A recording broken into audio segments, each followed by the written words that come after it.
하나님 말씀 보겠습니다. 하나님의 말씀은 요한계시록 6장 1절에서 6절 말씀입니다. 내가 봄에 어린 양이 7인 중에 하나를 떼시는데 그때 내가 들으니 네 생물 중에 하나가 우레소리같이 말하되 오라 하기로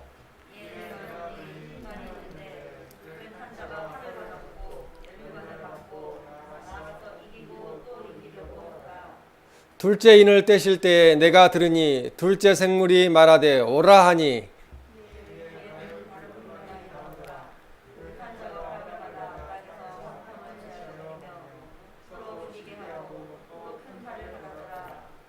셋째 인을 떼실 때 내가 들으니 셋째 생물이 말하되 오라 하기로 내가 보니 검은 말이 나오는데 그 탄자가 손에 저울을 가졌더라. 내가 네 생물 사이로부터 나는 듯한 음성을 들으니 이르되 한 데나리온에 밀 한 대요 한 데나리온에 보리석대로다. 또 감람류와 포도주는 해치지 말라 하더라. 아멘. 요한계시록 말씀 믿음을 잘 지켜야 합니다는 제목으로 하나님의 말씀을 전하겠습니다. 설교를 준비하면서 어떤 예화를 해야 될까 마땅한 예화가 없었습니다. 근데 여기 앉아서 찬양하고 앉아 있으니까 하나님께서 예화를 기억나게 하셨어요. 제가 신학교에 부름을 받기 전에 저는 하나님 못 갑니다. 자격도 없고 그래서 못 갑니다 하고 했을 때 하나님이 여러 가지 일을 보여주셨습니다. 그때 대표적인 것이 있었는데 신학대학원에 시험을 봐놓고 결과를 기다리는 상황에서 제가 특별히 실력이 있어서 들어간 것도 아니고 거의 14년 동안 공부를 안 했던 상태에서 잠깐 공부하고 시험을 봤기 때문에 이제 될지 안 될지 이제 불안한 마음을 가지고 있었어요. 근데 하나님께서 저에게 꿈을 통하여 역사를 하셨는데 제가 하루는 안전군장을 하고 군에서 안전군장을 30kg를 이렇게 가방에 메고 이렇게 연병장에 집합을 했습니다. 그랬더니 거기에 모인 사람들의 군인들의 사기가 어느 정도 충천되어 있냐면은 제가 태어나서 볼 수 없었던 어느 군대에서도 볼 수 없었던 그런 사기를 가진 그런 훌륭한 군인들이 모여 있었습니다. 그런데 이제 군인들 사이에서 이야기가 나오기 시작합니다. 예수님이 오신다고, 우리의 대장 되시는 예수님이 이 땅에 오신다고 그렇게 말씀하시는 거예요.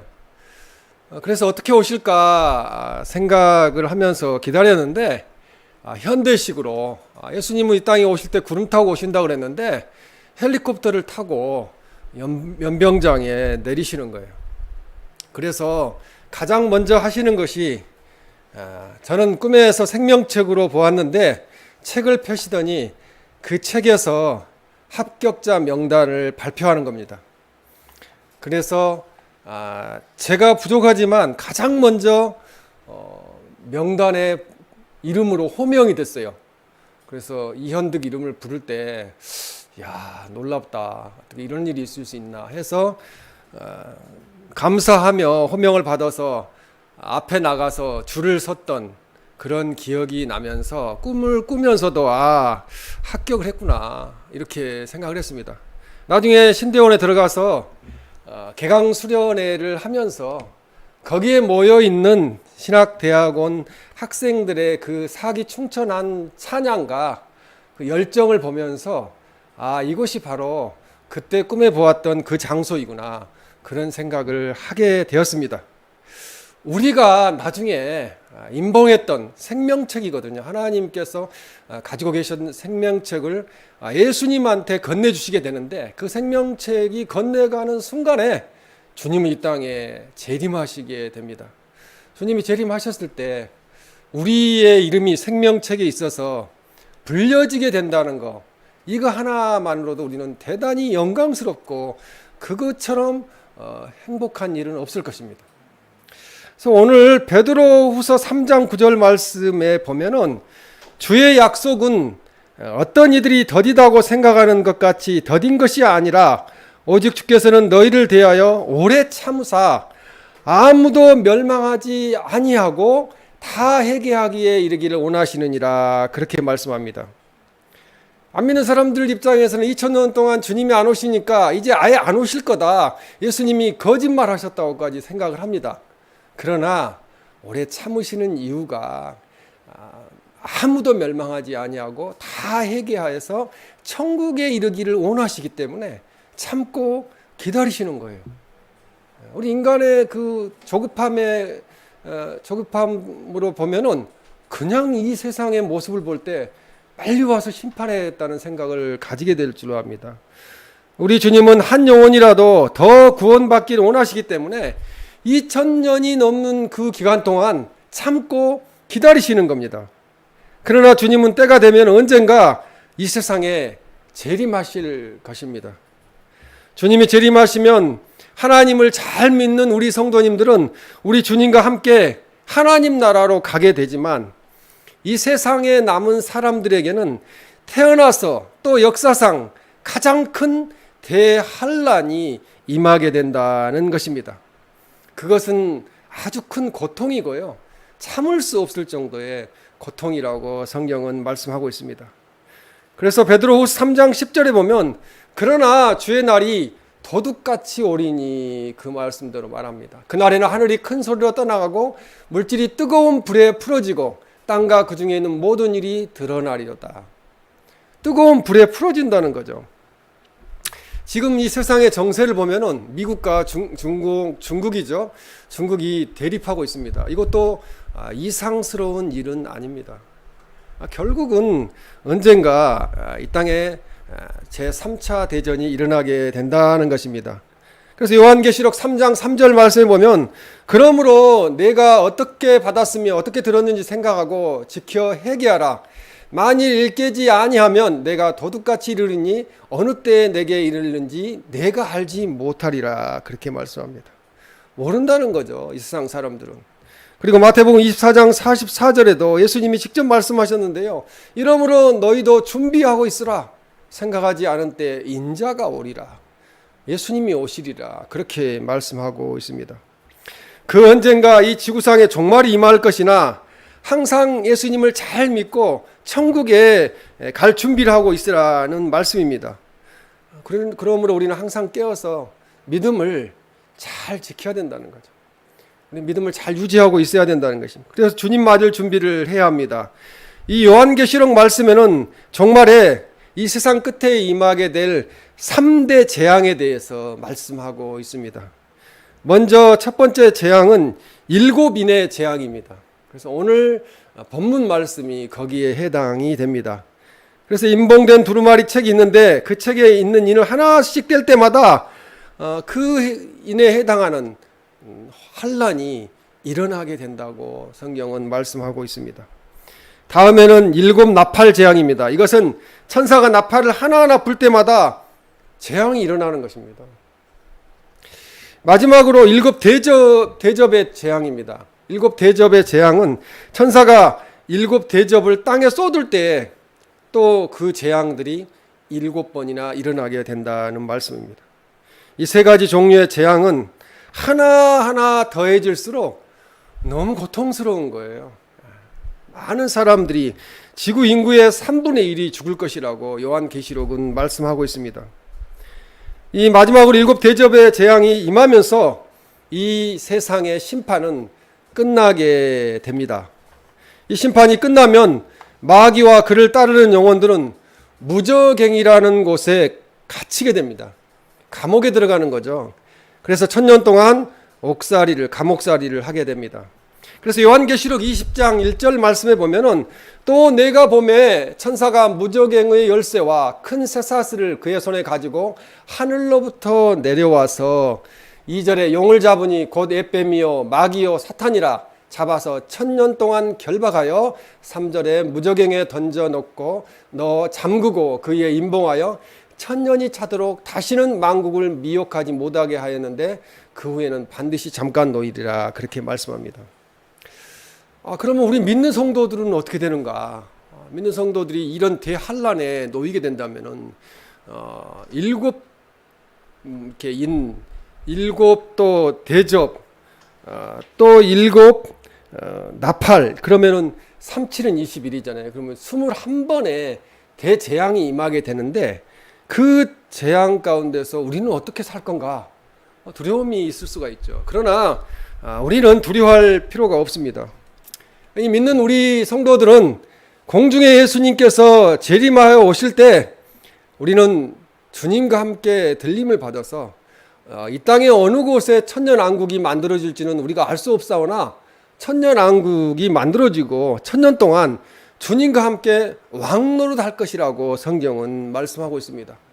요한계시록 5장 10절에 보면 그들로 우리 하나님 앞에서 나라와 제사장들을 삼으셨으니 그들이 땅에서 왕노릇 하리로다 하더라 그렇게 말씀합니다. 이 세상 아까 집사님도 이야기했지만 이 세상 심판의 날이 믿지 않는 사람들의 심판의 날이 우리에게는 구원의 날이고 또 구원받은 백성으로 주님과 함께 천년왕국에서 왕노릇하는 그런 삶을 살게 된다는 것입니다. 요한계시록 20장 4절에도 또 내가 보좌들을 보니 거기에 앉은 자들이 있어 심판하는 권세를 받았더라. 또 내가 보니 예수를 증언함과 하나님의 말씀 때문에 목배임을 당한 자들의 영혼들과 순교당한 사람들을 이야기하죠. 또 짐승과 그의 우상에게 경배하지 아니하고 그들의 이마와 손에 그의 표를 받지 아니한 자들이 살아서 그리스도와 더불어 천년 동안 왕노릇하니. 바코드 이야기하는 거죠. 666 바코드, 짐승의 숫자를 경제적으로 서로 이게 교환하고 물물 교환을 하기 위해서 또 우리가 금전을 거래하고 살 수 있는 것은 지금은 화폐로 또 카드로 하고 있지만 그때 가서는 이렇게 이마나 오른손에 바코드를 받아가지고 바코드로 그냥 통과하는 거죠. 우리가 고속도로 지금 통과할 때 보면은 그냥 통과하잖아요. 카드로 통과하는데 그렇게 사람에게 그렇게 칩을 박는다는 것입니다. 요한계시록 20장 6절에도 보면 이 첫째 부활에 참여하는 자들은 복이 있고 거룩하도다. 우리를 이야기합니다. 첫째 부활에 주님이 오시면은 바로 참여하는 거죠. 그러나 둘째 사망이 그들을 다스리는 권세가 없고 도리어 그들이 하나님과 그리스도의 제사장이 되어 천년 동안 그리스도와 더불어 왕노릇하리라. 우리는 둘째 사망에 임하지 않는다는 거죠. 무저경에도 들어가지 않고 영원한 지옥에도 들어가지 않는다는 거죠. 천년 동안 주님과 함께 살게 된다는 것입니다. 이 천년 왕국의 시대가 끝나면 마지막으로 하나님의 보좌에서 심판이 이루어지게 되는데 그것을 백보자 심판이라고 말씀합니다. 그래서 마귀와 그를 따르던 사람들은 심판을 받고 우상 숭배자들이나 이런 사람들 그리고 영원히 불타는 지옥으로 들어가게 됩니다. 믿는 우리 성도들은 영원한 하나님 나라로 들어가게 된다는 거죠.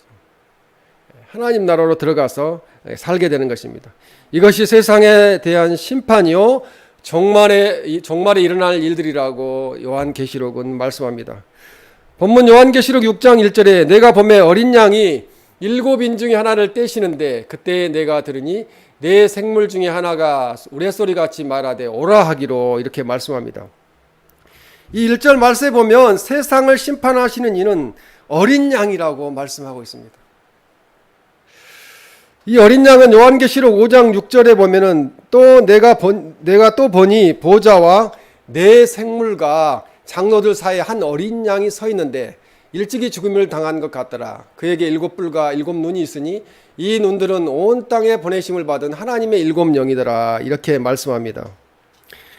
예수님이 요한이 말하는 어린 양이라고 사도 요한은 말씀하고 있습니다. 예수님을 어린 양이라고 하는 이유는 예수님은 이 세상에 내려오셔서 세상 죄를 지고 가는 어린 양이 되셨기 때문에 그렇습니다. 어린 양이 되셔서 우리 죄를 짊어지시고 십자가에서 대신 속죄하심으로 대속하심으로 단번에 어린 양으로서 우리를 구속하시기 위해서 구원하시기 위해서 죽임을 당하셨기 때문에 어린 양이라고 말씀합니다. 그래서 우리 주님이 어린 양이 되어 세상을 심판하십니다. 사도 요한은 요한계시록 5장 말씀에서 세상을 심판하시는 주님에 대해서 자세히 말씀합니다. 요한이 반모섬에 유배가 되었습니다. 그래서 그곳에 가 있을 때에 환상을 보게 됩니다. 그때 하나님 아버지께서 보좌에 앉아 계시는데 그 손에는 임봉된 두루마리 책을 가지고 계셨습니다. 그것이 요한계시록 5장 1절 말씀인데요. 내가 범에 보좌에 앉으신 이의 오른손에 두루마리가 있으니 안팎으로 썼고 7인으로 봉하였더라. 그렇게 말씀합니다. 그리고 그 옆에서 천사가 큰 소리로 이렇게 외칩니다.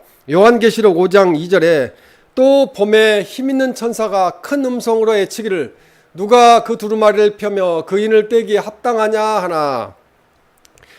그러나 아무도 그 앞에 나아가 두루마리를 그 책을 임봉한 것을 개봉할 수 있는 그런 뗄 사람이 없었다는 것입니다.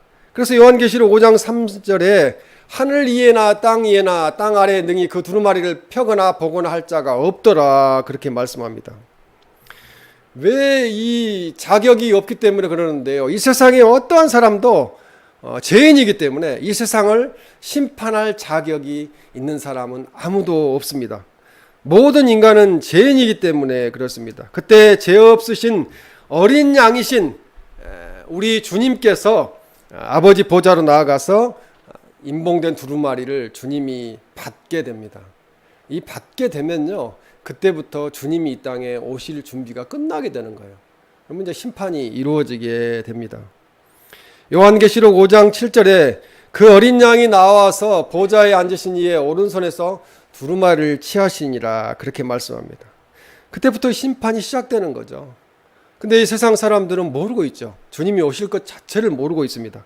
우리 주님은 세상을 심판하실 자격이 있기 때문에 심판자로 또 우리에게는 구원주로 이 땅에 오시게 됩니다.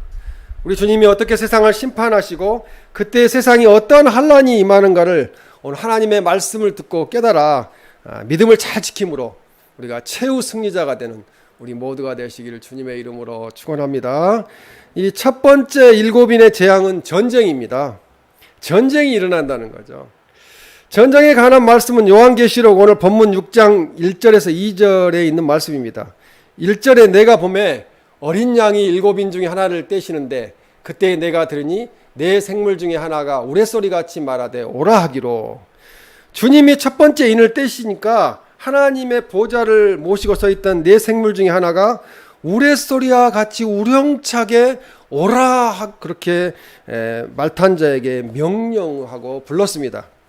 그래서 요한계시록 6장 2절에 보면 이에 내가 보니 흰 말이 있는데 그 탄자가 활을 가졌고 멸관을 받고 나아가서 이기고 또 이기려고 하더라. 그렇게 말씀합니다. 흰 말을 탄 자가 나타난다는 거죠. 흰 말은 전쟁에서 승리한 자가 승전가를 부르면서 개선 장군이 되어서 입성할 때에 타는 말입니다. 그리고 여기서 활은 전쟁을 의미합니다. 지금으로 말하면 활의 역할을 하는 것이 미사일이죠. 미사일이 활의 역할을 하고 있습니다. 이 흰말을 탄 자가 머리에 면류관을 받아 쓰고 있습니다. 이것은 이미 여러 번 전쟁을 했고 그때마다 승리해서 승리의 면류관을 받아 쓰고 있는 것을 의미합니다.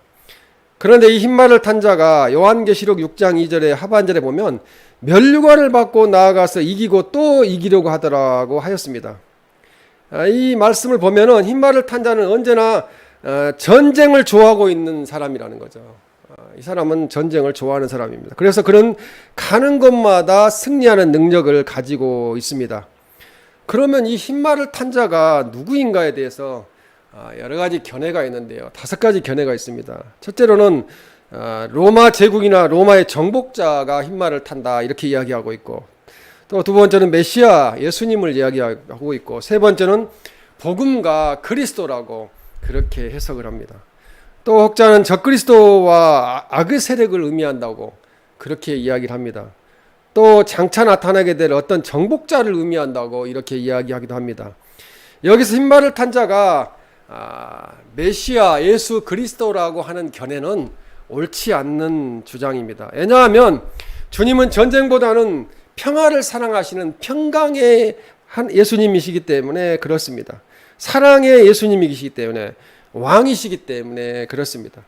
또 흰말을 탄 자는 활을 사용해서 싸우고 있습니다. 그런데 우리 주님은 활을 사용하지 않습니다. 언제나 입에서 나오는 성령의 검을 가지고 싸우십니다.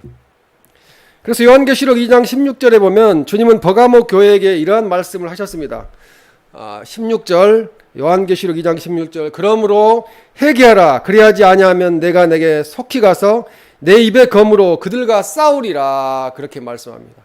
입의 검은 바로 성령의 검 하나님의 말씀을 의미합니다. 그러므로 흰말을 탄 자는 예수님이 아니십니다. 이 흰말을 탄 자는 바로 적그리스도를 이야기합니다. 그래서 마태복음 24장 4절에서 5절 말씀에 보면은 예수께 대답하여 이르시되 너희가 사람의 미혹을 받지 않도록 주의하라. 많은 사람이 내 이름으로 와서 이르되 나는 그리스도라 하여 많은 사람을 미혹하리라 그렇게 말씀합니다. 가짜들이 온다는 거죠 먼저. 그래서 흰말을 타고 마치 예수님처럼 가장하고 있다는 거죠. 그래서 우리나라 지금 최근에 대표적인 이단도 사이비도 흰말을 타잖아요. 북한의 정치 권력자도 흰말을 타잖아요. 다 가짜들이 그렇게 합니다. 마지막 때 세상은 모두 이 적그리스도의 손에 들어가게 됩니다. 그리고 세상이 다 그의 손에 들어가게 되고 세상은 전쟁으로 하루도 편할 날이 없게 된다는 거죠. 지금 우리가 당하고 있는 이 코로나의 고난, 이것은 아무것도 아닌 것입니다. 앞으로 이루어질 일들을 생각하면 더 큰 고난들이 온다는 거죠. 그러나 우리는 걱정할 게 없습니다. 주님이 오시면은 우리는 들림 받아서 천국에서 공중에서 주님을 맞이하고 천국에 이루게 된다는 것입니다.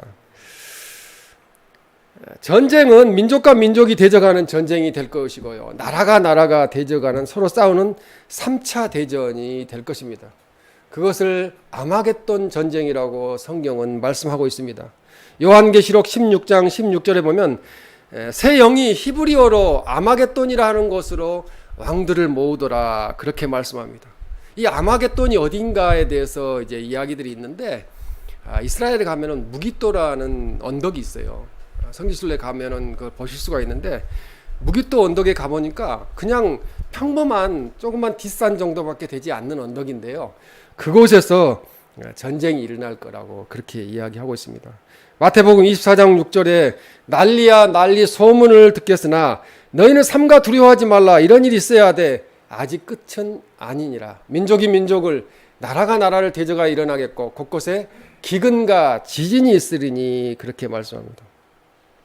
누가복음 21장 10절에 보면 또 이르시되 민족이 민족을 나라가 나라를 대적하여 일어나겠고 그렇게 말씀합니다. 그래서 많은 사람들이 이 전쟁으로 죽임을 당하게 될 것입니다. 그러나 이것은 시작에 불과합니다. 마태복음 24장 8절에 보면 이 모든 것은 재난의 시작이니라 그렇게 말씀합니다. 그러나 우리는 걱정할 것이 없는 것은 주님께서 우리를 구원하시기 위해서 이 땅에 재림하시기 때문에 그렇습니다. 두 번째, 일곱인의 재앙은 내전이 일어나는 것을 말씀합니다. 우리나라 지금 상태를 봐도 물론 내전 상태는 아니지만 서로 사랑하지 않잖아요. 사랑이 식어가고 서로 비판하고 헤아리는 그런 시대가 지금 시대입니다. 요한계시록 오늘 본문 6장 3절에 4절 말씀에 보면은 둘째 인을 떼실 때에 내가 들으니 둘째 생물이 말하되 오라 하니 4절에 이에 다른 붉은 말이 나오더라. 이제는 붉은 말이 나옵니다. 4절에서 붉은색은 피를 상징합니다. 그래서 따라서 붉은 말은 전쟁을 말하는 거죠. 전쟁이 일어난다는 것. 그 말을 탄 자가 큰 칼을 받았다고 했습니다. 이 큰 칼은 이 당시 로마 사람들이 쓰던 단검을 의미하는데요. 아주 긴 칼을 이야기하죠. 이 단검은 내란이 일어났을 때 사용하는 칼입니다. 내란이 일어났을 때. 따라서 칼이 멀리 있는 자를 치는 국제적인 전쟁을 상징하는 것이라면 칼은 가까이 있는 자를 치는 내란을 의미한다는 것입니다.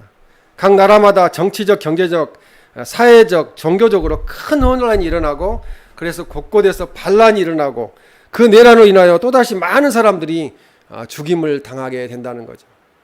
지금은 평안한 것 같지만 언제 그런 일이 시작될지 알 수 없습니다.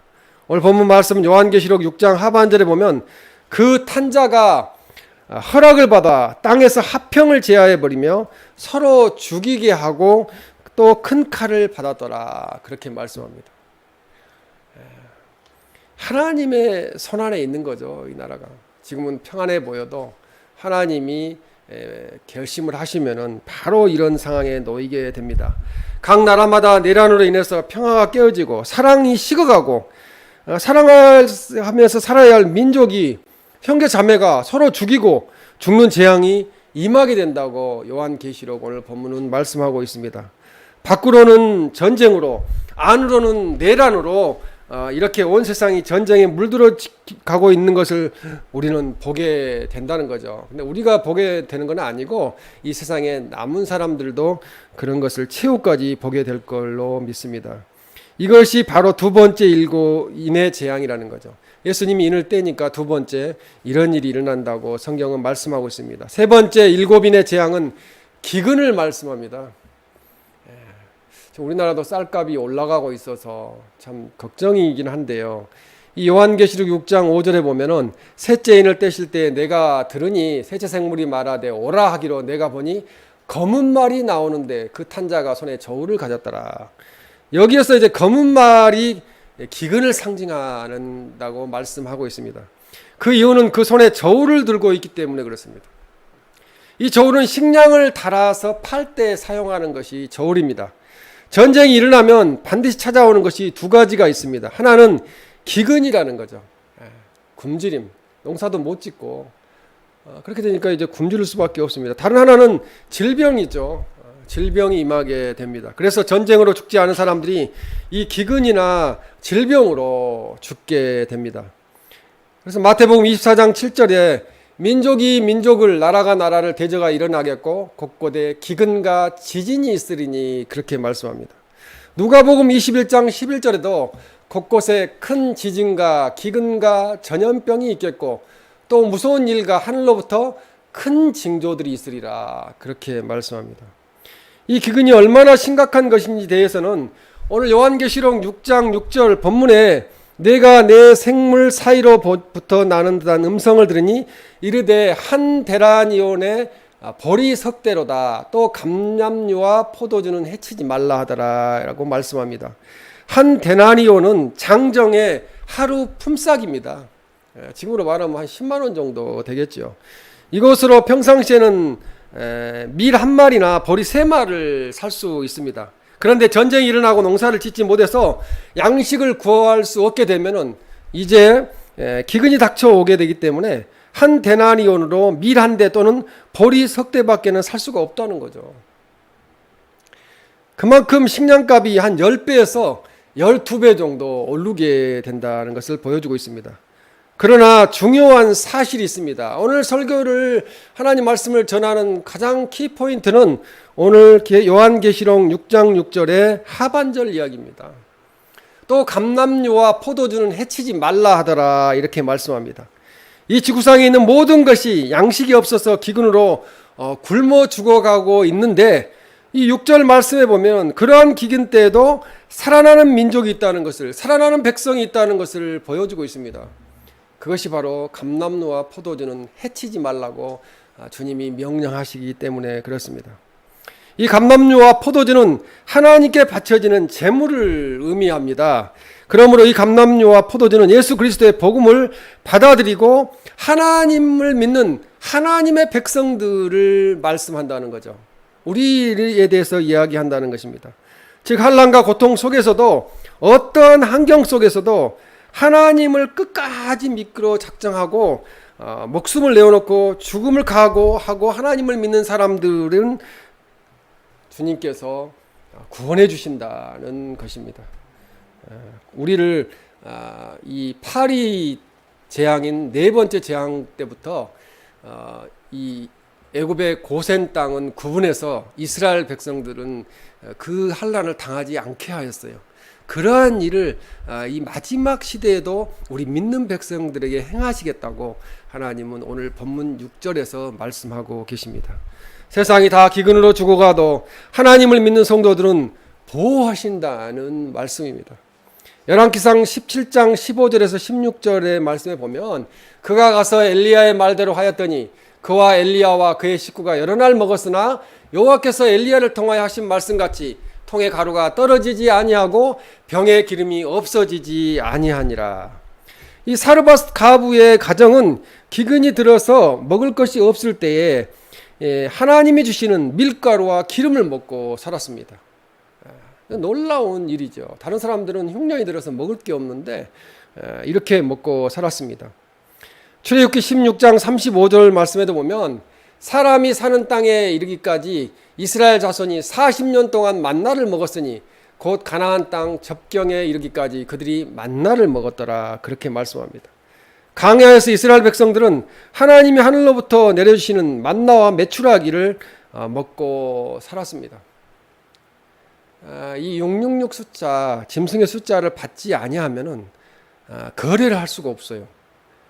거래를 할 수 없게 되면 이제 먹을 게 없어지는 거죠. 그걸 생각하면은 한편으로는 참 어떻게 살까 그런 생각을 하지만 하나님께서 양식을 예비하신다는 것입니다. 주님은 요한계시록 2장 17절에 이렇게 말씀합니다. 기 있는 자는 성령이 교회들에게 하시는 말씀을 들을지어다. 이기는 그에게는 내가 감추었던 만나를 주고 또 흰 돌을 줄 터인데 그 돌 위에 새의 이름을 기록한 것이 있나니 받는 자밖에는 그 이름을 알 사람이 없느니라, 그렇게 말씀합니다. 먹는 양식의 문제로 세상과 타협하는 버가모 교회의 성도들에게 너희가 만일 믿음을 지키면 내가 감추었던 만나를 너희에게 주리라고 말씀을 하고 있습니다. 아무리 뛰어난 자도 먹지 않으면 살 수 없습니다. 그래서 하나님께 순종하지 아니하는 자들에 대해서 하나님은 기근으로 심판을 하십니다. 이 땅에 일어날 재앙 중에서 살 수 있는 길은 우리의 떡이 되시고 피와 살이 되시는 예수님을 믿는 그 길밖에 없다는 말씀입니다. 요한복음 14장 6절 말씀에 보면 예수께서 이르시되 내가 곧 길이요 진리요 생명이니 나로 말미암지 않고는 아버지께로 올 자가 없느니라, 그렇게 말씀하셨습니다. 성도가 살 길은, 이 마지막 시대에 우리가 살 길은 예수님 그리스도를 잘 믿고 믿음을 잘 지키는 방법밖에 없습니다. 오직 예수 그리스도를 잘 믿고 믿음을 끝까지 잘 지키면 하나님이 우리를 끝까지 보호해 주시고 구원하여 주신다는 말씀입니다. 그러므로 믿음을 잘 지키는 우리 신자가 되어서 영원토록 천국에서 사는 우리 모두가 되시기를 주님의 이름으로 축원합니다. 아멘.